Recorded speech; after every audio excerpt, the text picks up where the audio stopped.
Halo sahabat, jumpa kembali dengan saya Irawan.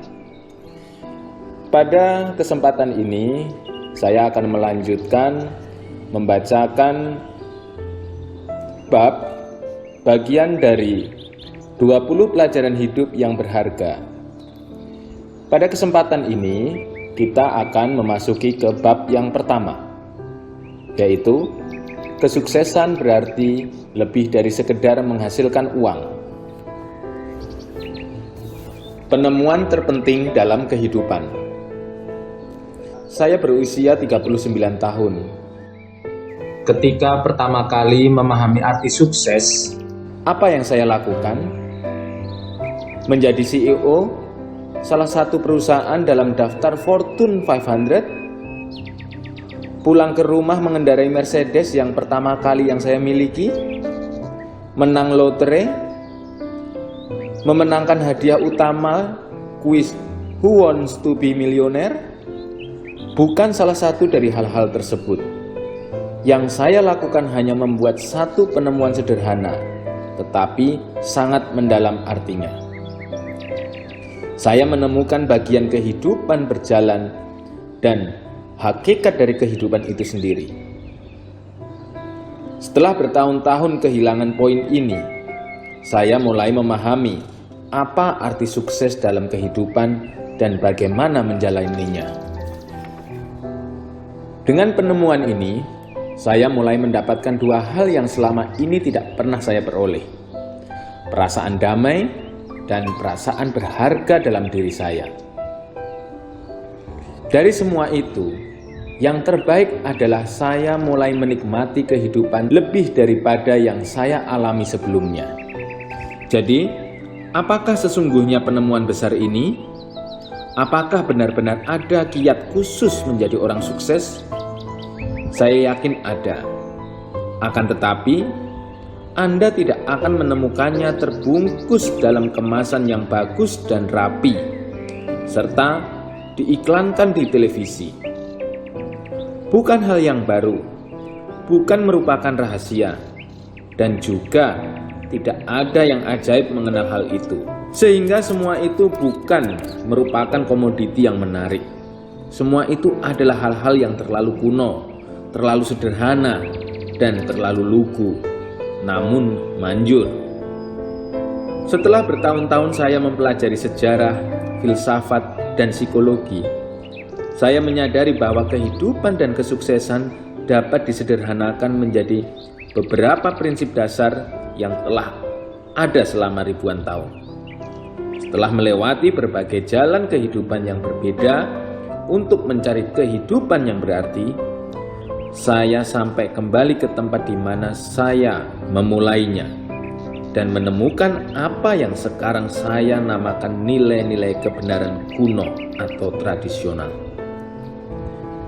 Sebagaimana dikatakan Edward Albee dalam karya pentasnya The Zoo Story, kadang kita perlu melakukan suatu perjalanan jauh yang menyimpang dari tujuan agar sampai ke tujuan yang sebenarnya dalam jarak pendek. Apakah buku ini berisi kiat tersebut? Akankah kiat tersebut Anda temukan dalam ke-20 hal ini? Saya berharap demikian. Sejujurnya, saya percaya jika Anda menjalankan prinsip-prinsip kuno atau tradisional yang akan saya ungkapkan ini secara konsisten, Anda akan dapat memahami dan sekaligus mengalami arti kesuksesan yang sesungguhnya. Pepatah Swedia mengatakan, kita menjadi tua dengan cepat, tetapi kita terlalu lambat untuk menjadi cerdas. Mungkin hal itu tidak perlu terjadi. Mungkin saja buku ini dapat menolong Anda menjadi cerdas lebih cepat daripada saya. Dan apabila Anda berusia lebih tua, tidak ada kata terlambat untuk belajar. Orang yang paling cerdas di muka bumi ini adalah orang yang tahu bagaimana menjadi orang yang bahagia. Kesuksesan dan uang. Sepertinya sulit bagi kita untuk memutuskan apakah uang adalah sesuatu yang baik atau buruk. Ketika seseorang digambarkan sebagai orang yang sukses seringkali diartikan bahwa dia adalah orang kaya. Oleh karena itu, uang pasti merupakan hal yang baik. Namun, kata orang, uang tidak dapat membeli kebahagiaan. Jadi, uang merupakan hal yang buruk. Orang-orang kaya memberikan kontribusi miliaran juta dolar setiap tahunnya untuk hal-hal yang bermakna. Jadi, uang merupakan hal yang baik. Namun, bukankah kita sering mendengar bahwa uang adalah sumber segala kejahatan? Nah, sekarang kita katakan uang adalah hal yang buruk lagi. Orang yang tidak kaya sering mencela orang kaya, tetapi mereka sendiri pasti ingin menjadi orang kaya. Jadi, bagaimanakah uang itu? Baik atau buruk? Bukan keduanya. Akan tetapi, karena kita hidup dalam sebuah masyarakat yang seringkali menyamakan uang dengan kesuksesan, maka kita perlu menelaahnya. Beberapa mitos mengenai uang itu perlu diklarifikasi dan perlu ditempatkan pada sudut pandang yang lebih pas. Ada 2 poin yang akan saya kemukakan mengenai uang. Pertama, uang bukanlah sesuatu yang buruk. Apakah benar-benar dikatakan dalam kitab suci bahwa uang adalah sumber segala kejahatan? Tidak. Yang dikatakan adalah mencintai uang adalah sumber segala kejahatan. Itu pernyataan yang jelas sekali berbeda. Tidak ada yang salah dengan uang. Tidak ada salahnya menginginkan uang. Dan tidak ada salahnya mempunyai uang. Bahkan memilikinya dalam jumlah besar. Kuncinya adalah bagaimana kita memperolehnya dan apa yang akan kita lakukan dengan uang. Kalau diperoleh dengan cara yang jujur dan dipakai dengan cara yang bijaksana, uang dapat menjadi sumber untuk hal-hal yang baik. Dapatkah untuk membeli kebahagiaan? Siapapun yang mengatakan itu barangkali tidak pernah memiliki uang dalam jumlah cukup. Sebenarnya, akan lebih banyak kebahagiaan yang dapat dibeli oleh uang daripada oleh kemelaratan. Saya pikir Pierre Bailey memberikan gambaran yang terbaik ketika mengatakan, "Sayangku, aku pernah menjadi kaya dan pernah menjadi miskin. Kukatakan padamu, menjadi kaya itu lebih baik." Mungkin dalam banyak kasus memang demikian. Menjadi kaya bukanlah sesuatu yang ilegal atau tidak bermoral, tetapi menjadi kaya bukan segalanya. Yang kedua, uang bukan satu-satunya ukuran menjadi sukses. Selama dekade tahun 1980-an, kita terus-menerus mendengarkan dan membaca tentang bagaimana orang-orang menjadi jutawan dan berapa banyak jutawan yang menjadi miliarder. Beberapa dari mereka yang paling ternama berada di penjara. Ivan Boesky, salah satu penyihir dalam bidang keuangan pada masanya, bahkan sudah keterlaluan dengan mengatakan serakah itu baik. Dia mengatakan itu beberapa bulan sebelum diputuskan bersalah oleh pengadilan Dewan Juri Pemerintah Federal. Dia bersedia menyatakan secara terang-terangan apa yang dirasakan banyak orang dalam hati mereka. Kesuksesan sama dengan kekayaan. Sekarang kita menganggap pencarian kekayaan pada tahun 1980-an sebagai sedang-sedang saja. Masa itu hanya merupakan pemanasan bagi meteor-meteor.com dan pasar saham pada tahun 1990-an. Hampir setiap hari kita mengetahui siapakah miliarder instan yang baru pada saat itu, dan tidak terbilang banyaknya orang yang rela mengorbankan kesehatan, hubungan dengan orang lain, dan segala sumber dayanya untuk bergabung dalam angkatan itu. Dan seringkali semuanya, etika dan beberapa nilai-nilai yang paling kita banggakan dikalahkan kekayaan serta gaya hidup yang menyertainya. Salah satu contoh yang pas adalah skandal Enron, yang pada saat saya menulis buku ini sedang diungkap. Perusahaan ini dan para eksekutifnya pernah berada pada puncak dunia. Namun, mereka terjungkal oleh cara-cara mereka mencapainya. Kerajaan bisnis mereka sekarang tinggal puing-puingnya saja. Dan akibat dari apa yang dikatakan oleh majalah Newsweek sebagai ketamaan para eksekutif dan greedy go for broke ethos. Serakah segala sumber daya diarahkan demi untuk memuaskan hasrat keserakahan tersebut. Dari dunia usaha, ribuan karyawan yang tidak berdosa dan para investor kehilangan pekerjaan dan sebagian besar tabungan hari tua mereka. Inilah yang terjadi apabila kita kehilangan sudut pandang mengenai uang. Terjadilah penyimpangan dalam kehidupan. Bukan hanya mereka yang masuk penjara di tahun 1980-an atau bangkrut pada tahun 1990-an, dan mereka yang di awal tahun 2000-an yang lupa diri dalam mengejar sang dolar yang maha kuasa. Banyak dari mereka yang telah mendapatkan uang dalam jumlah besar secara legal dan berhasil mempertahankannya, menemukan kekosongan. Kelompok Tom Peters melakukan wawancara besar-besaran dengan ribuan eksekutif bisnis selama masa ini. Hampir setengahnya mengatakan, walaupun mereka telah menghabiskan waktu bertahun-tahun untuk berjuang mendapatkan target keuangan mereka, kehidupan mereka kelihatan kosong dan tidak berarti. 68% dari eksekutif senior tersebut mengatakan mereka telah menelantarkan kehidupan keluarga mereka untuk mengejar target-target profesional mereka. Orang-orang ini mempunyai uang, kekayaan, kekuasaan, dan status. Kenapa mereka tidak bahagia? Karena memiliki semua itu tidak sama dengan kesuksesan. Mereka telah kehilangan penglihatan mereka tentang esensi kehidupan. Mereka telah ketagihan dan menjadi budak uang dan segala sesuatu yang menyertainya. Dalam proses perolehannya, mereka telah merusak kehidupan mereka sendiri dan juga kehidupan orang lain. Kesuksesan adalah lebih dari sekedar menghasilkan uang.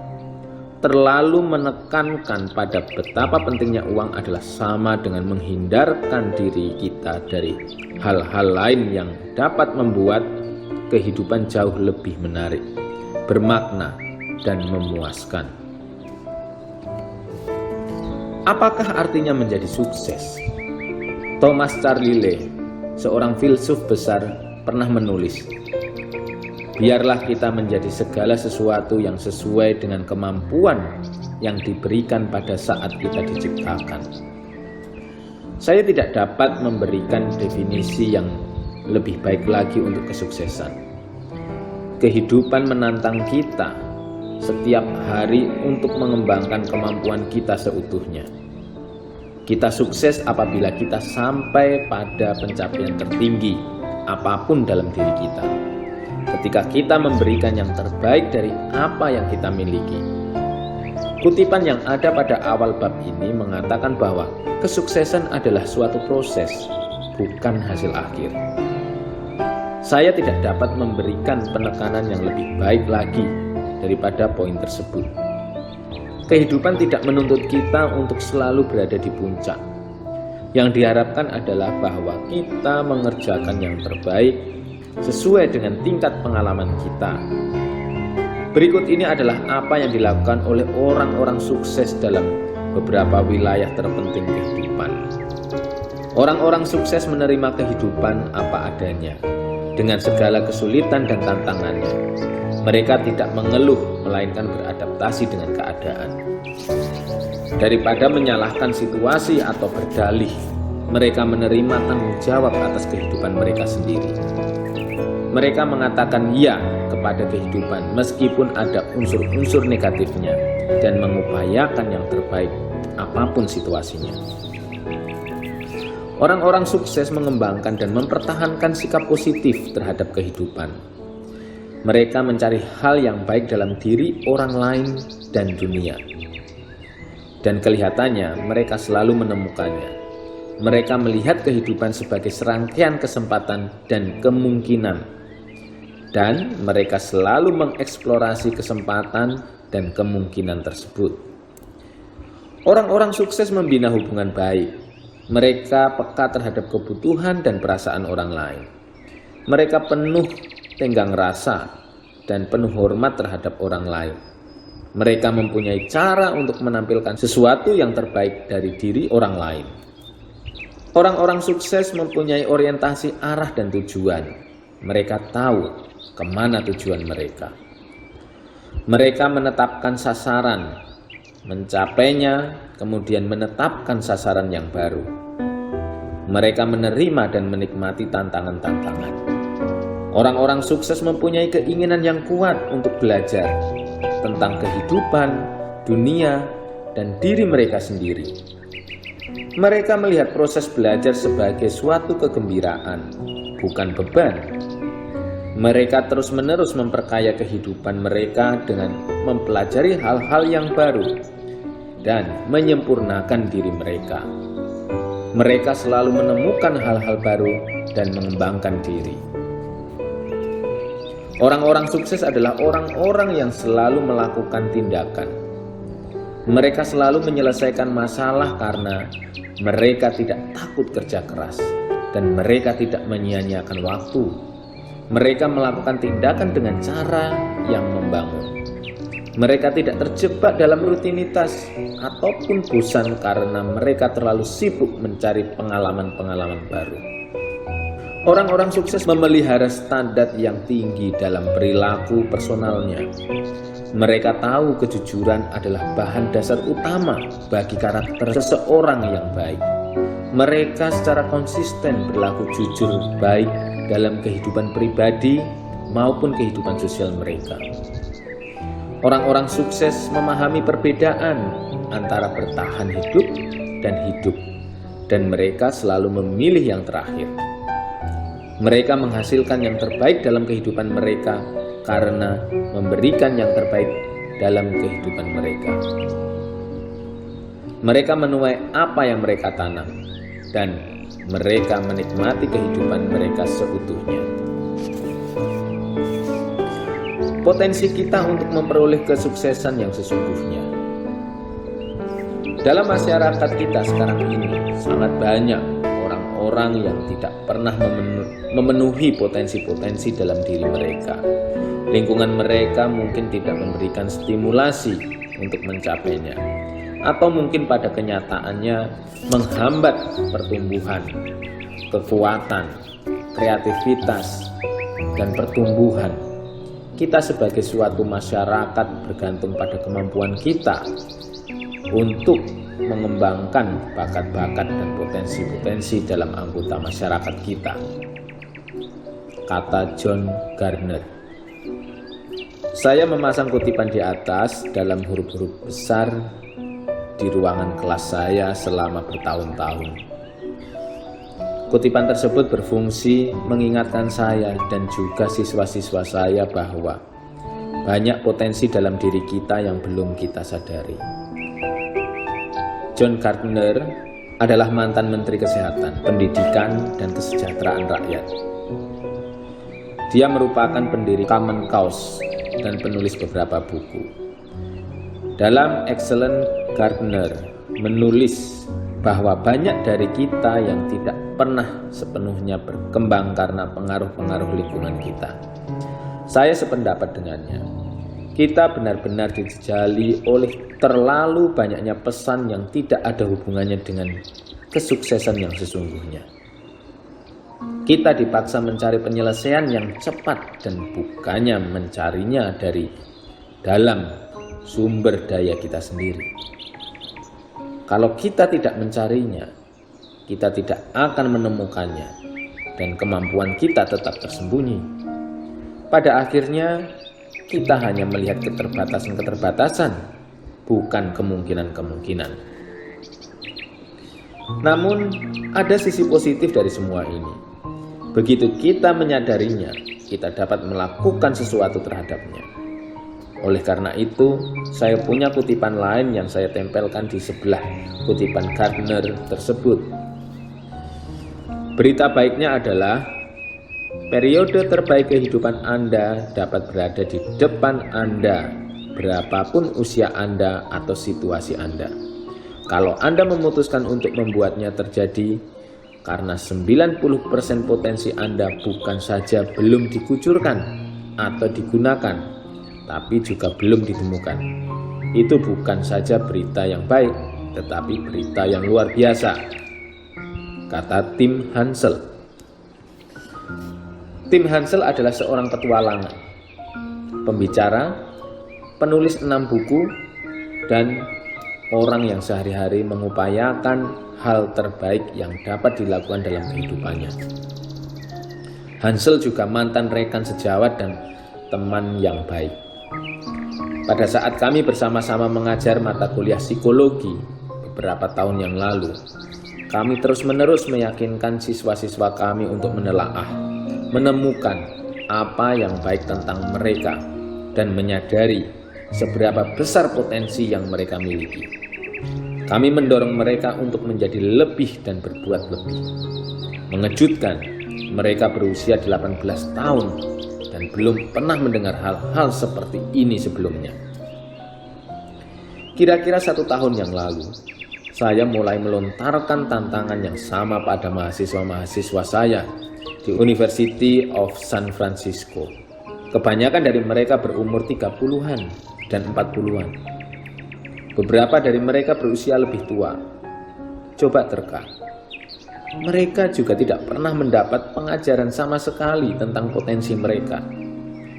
Pada suatu malam, di akhir diskusi kelas yang luar biasa mengenai masalah tersebut, seorang wanita berusia 47 tahun tampaknya menyimpulkan seluruh diskusi ketika dia mengatakan, "Anda tahu, Anda memang benar.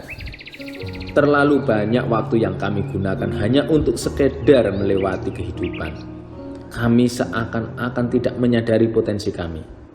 Namun, seperti yang Tim ingatkan dalam kutipannya, adalah suatu berita baik bahwa begitu banyak potensi dalam diri kita yang belum kita sadari." Itulah salah satu pesan pokok dalam buku ini. Apakah kita berusia muda atau tua? Apakah kita berpendidikan SMU atau PhD? Kita dapat selalu belajar lebih banyak tentang potensi kita untuk menjadi orang-orang yang sesuai dengan takdir masing-masing. Kalau kita menelaah ke dalam diri kita akan menemukan sumber daya yang kita perlukan untuk meraih kesuksesan yang sesungguhnya. Menjadi diri kita dan berusaha menjadi seseorang sesuai kemampuan kita adalah satu-satunya tujuan akhir kehidupan, kata Robert Louis Stevenson. Demikian cerita pengalaman penulis Hal Urban di bab 1. Kita akan lanjutkan kembali di pertemuan berikutnya untuk bab selanjutnya. Terima kasih.